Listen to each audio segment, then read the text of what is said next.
Merry Christmas, everybody. It's a Bigfoot, Michigan Rob. I've got 5 encounter stories for you for Christmas. Last Friday, I put out the Mount Shasta Bigfoot encounter. Thank you for viewing. You're not going to hear from me for Bigfoot encounters till January. So I decided, you know what? Put this together for my subscribers, my audience, whom I love very much. Without you, I would not have garnished almost 1,500 subscribers. I'm sitting at 1,492. Friday night, actually, no, it's Sunday. I'm sorry, December 19th. The days do fly by. I'm just so busy. The days get mingled, they get mulled together. I hope you enjoy this. And I'll be on Tuesday at 9 in the East, and I'll be on Thursday at 1 in the East for 2 shows prior to Christmas. Thank you. Subscribe to BMR. And, of course, after the videos are done, I do have the super share out if you care to donate. But more importantly, during this time, it's all about sharing. And share me out. I love you. This is going to take place. This is an encounter story from New River Gorge National Park. And here we go. Merry Christmas. This encounter was reported by Billy Humphrey and wife Sheena out of Denise County in West Virginia, less than a mile from the Newer American National State Park. This takes place in October of 2019. Billy Humphrey has stated time and time again, Bigfoot does not exist. You would have to be crazy to think otherwise, he exclaims. Mr. Humphrey stated this during an interview with the local newspaper from his hometown of Denise. Humphrey, former U.S. Marine, avid hunter, and coal miner from his hometown, keeps going over and over what he encountered during his preparation of his hunting blind a mile or so away from his home. In setting up his deer stand roughly 9 feet off the ground, Billy has spread an assortment of food several feet away from the blind in the hopes of drawing some deer into view. Really briefly, if I'm a hunter, I'm not setting up anything to encapsulate, have any deer come into view. I'm just going to do it straight up. That's just my 2 cents. Upon returning several hours later to his blind, he noticed that all the food had been gone. Frustrated at this, Billy once again scattered more food in his hunting area. Surely there are rodents ranging from squirrels, possums, raccoons, and deer in the area, but to gobble up his bait so fast seemed highly irregular. This time Billy spent the second night in his stand to investigate who these culprits were. Then, that night, an eerie feeling, an unsettling feeling overcame Mr. Humphrey so much so that he sent a text message to his wife Sheena. Then, suddenly, out of the darkness, something approached him, directly in back of his blind, and that he imagined was heavy footfall. Billy is up 9 feet in his blind and has attached a light to the top of his tree stand. The movement now moved from the back and past him and passed directly in front of the stand, which cast a large shadow in front of him. Billy had thought this more than likely was a bear. The next morning, Billy had described the night's event and asked Sheena to join him after she got off work. Sheena agreed, and approximately 4 p.m. they left for the hunting site. After reaching the location, the couple waited till nighttime to be on high alert. After 50 minutes past sunset, Sheena exclaimed to Billy, "There he is." "There's who?" Billy retorted. "Bigfoot," Sheena replied. Billy reached for his cell phone and claimed he had snapped off a picture of what of what appeared to be a Sasquatch. The Bigfoot turned towards the couple, moaned, and disappeared into the darkness of the forest. Billy Humphrey did not go back to this location for over a month, still disheveled from this experience. And what he did, he found his tree lying 9 feet from the ground, tattered and torn to pieces, laying beneath the top of the tree stand. I don't know. Did it happen? Did it not? I'm just thumbing through to find my next story for you guys. I think that something happened there. This is story number 2. Gothi State Forest. Denise Deschanez has seen at least one Bigfoot in her time spent in Gothi State Forest and has captured many images on video and still photographs during her long walks in Florida State Park. Deschanez had first started exploring the forest while riding on horseback, throughout her years discovering what nature had afforded her. She rarely admits that she really never paid much attention to her surroundings as she was enjoying riding the trails and observing the trail. When back problems started surfacing for Denise, she had to give up her endeavors riding a horse and was determined to still take to the woods. So Denise took up hiking the trails of Gothi State Forest to continue her love of nature. This is where her observance and attention to detail came into much better focus during these long hikes. Denise, her sole encounter came upon a trail where she felt as though she was being flanked from inside the woodline. A rather tall and shadowy figure seemed to be pacing her steps while trotting about her path. The tree line was dense, and Denise started rapidly taking snapshots and recording video along the woods, the edge, and the trails in front of her. Denise was reported as saying, "I know that they are there walking along the side of me." The key word is they, as Deschanez claims that there is more than just one. After hundreds of photographs and video, Denise is convinced that she has had several encounters or suspected activity of Bigfoot or Sasquatch.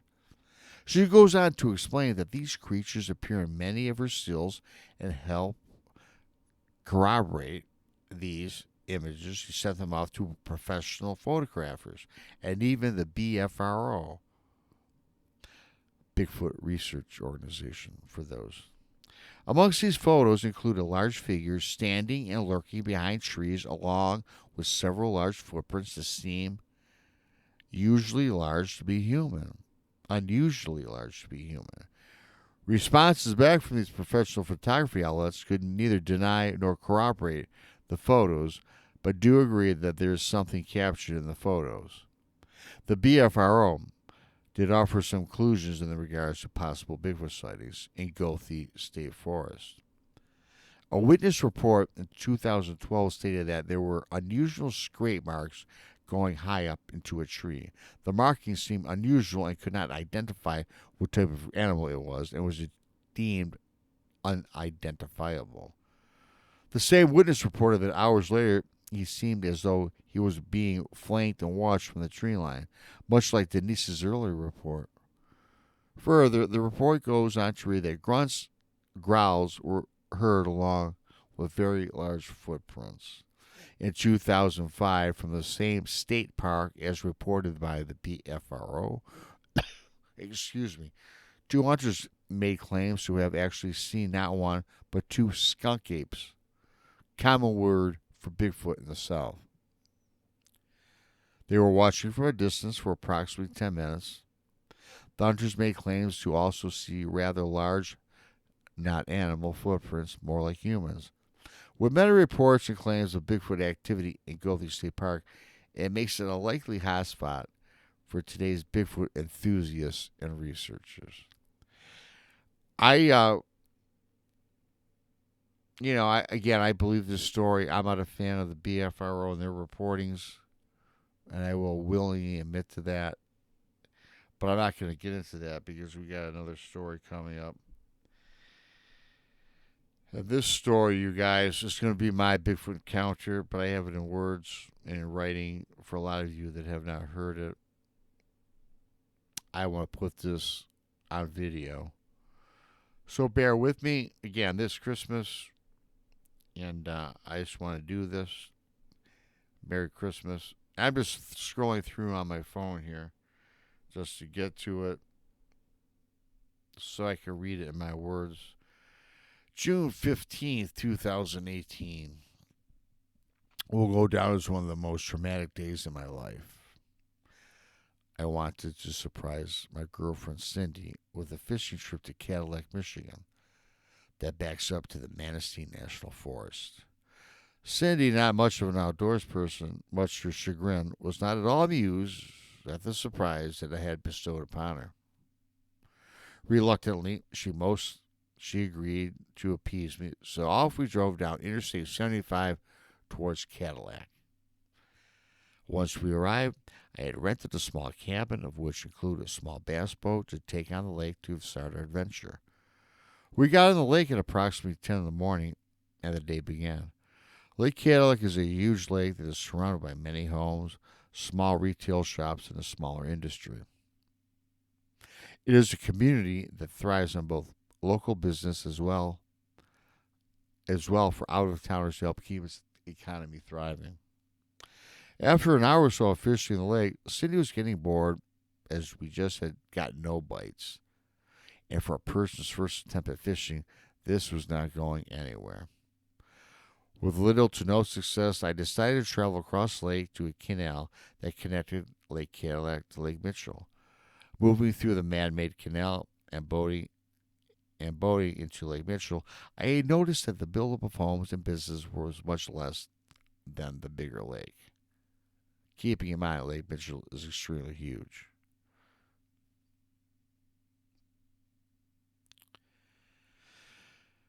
We proceeded through the canal, and we found a spot in the southwest corner of what locals call Mitchell Bay, where we proceeded to drift out to a small cove.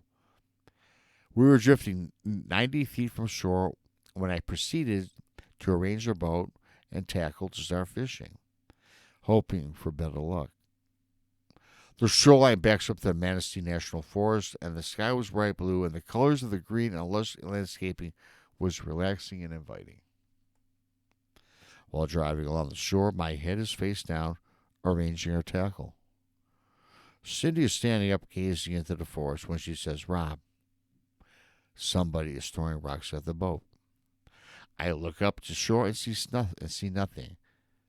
I told Cindy it was probably just some fish jumping, and that thought gave me a sense of urgency to get my line into the water to get some fish. Again, Cindy, "Rob, somebody's tossing rocks at us." I look for a second time and assure Cindy that nobody or anything is out there. Please allow me to finish putting together the gear, and I would join her in a few seconds.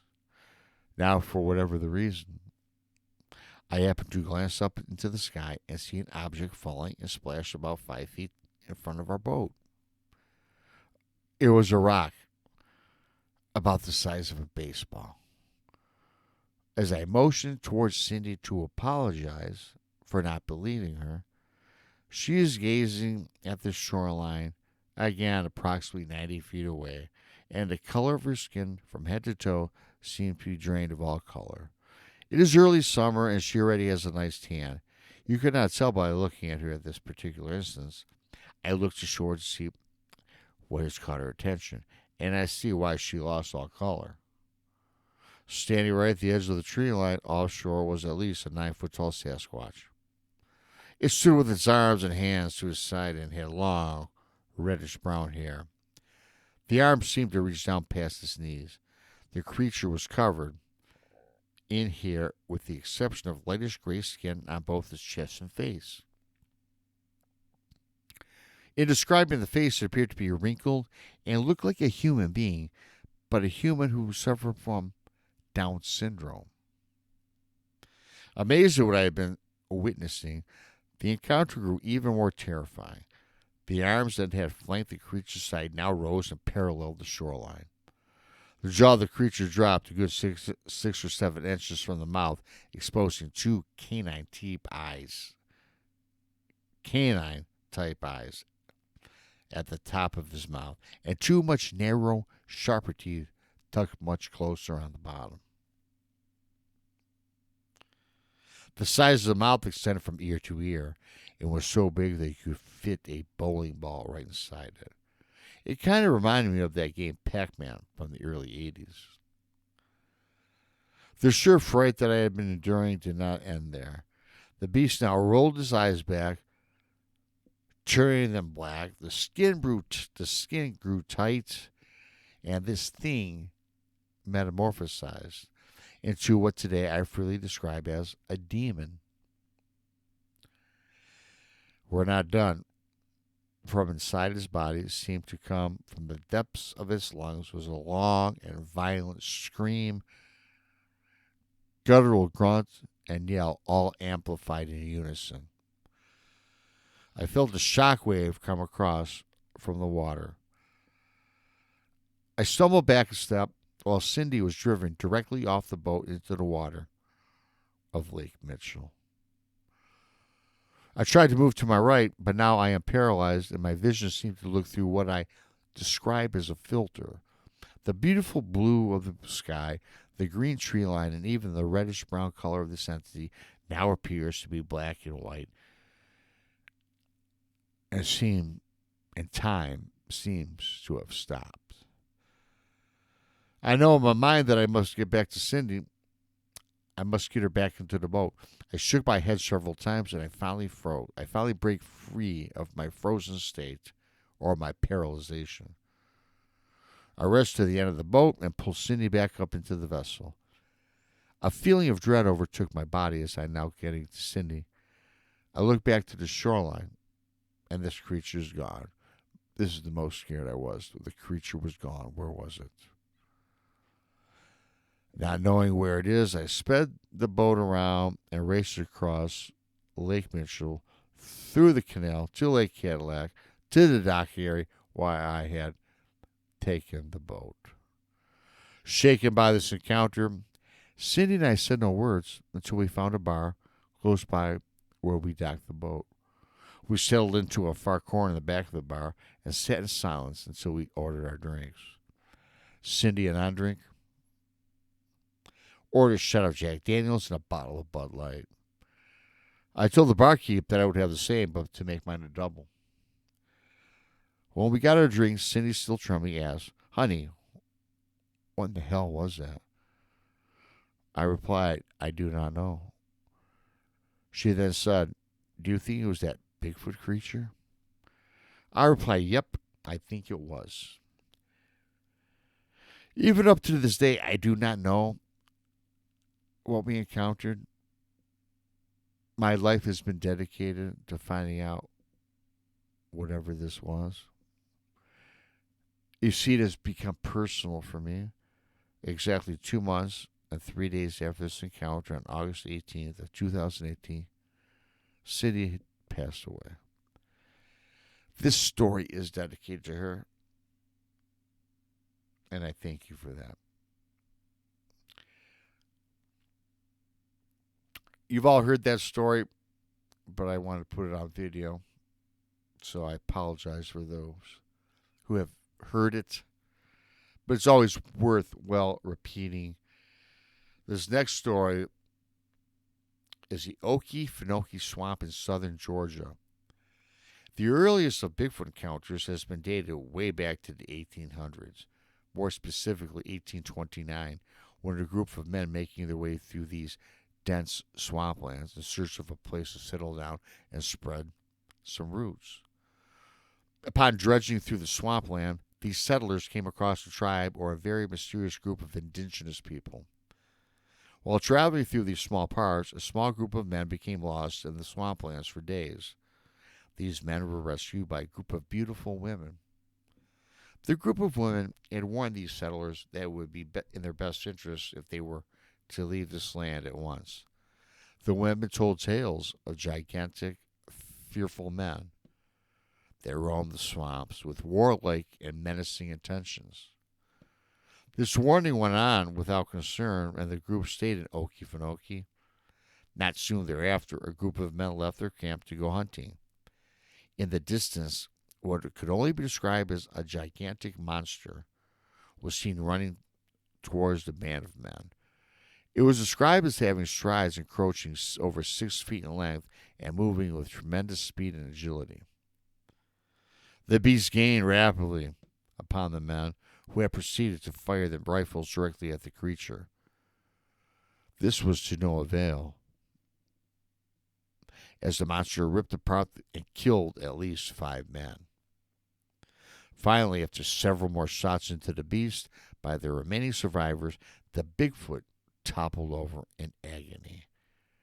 Reluctantly, the men leaned over and measured the creature to be over 13 feet tall from the top of its head to the bottom of his feet. With the being writhing and howling in pain, the remaining men left it there in the hopes that it would die. This is perhaps the earliest encounter of Bigfoot, at least the story of the Bigfoot legend. Finally, the last one, and Merry Christmas, Josephine State Park. It was early morning around 7 a.m. in October of 2010. The day was foggy and overcast. The rain was just letting up, and it was still dark outside. I took my four-wheeler just to the outside of the trail to proceed on my mile or so to walk up to the ATV pathway. I was walking gingerly upon the trail so as to not spook or ward off any deer that may have been grazing in the area. Then I had stopped. Directly in front of me, about 20 yards away, an animal was upright and moving directly towards me. I knew in my heart that this was not a bear. Sure, bears are known to get up on their back legs to walk awkwardly for a few steps, but not at this pace and most certainly not with this agility. When I was finally able to get a look at this creature, it had to stand at least 7 feet tall, with ripping muscles well defined from his arms, shoulders down to his biceps. It actually looked at me as if to say, "What are you doing here?"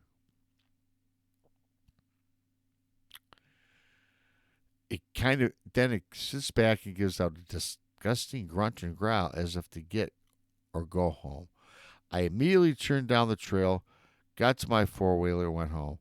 Reluctantly, I happened upon a Bigfoot. At least I think it was.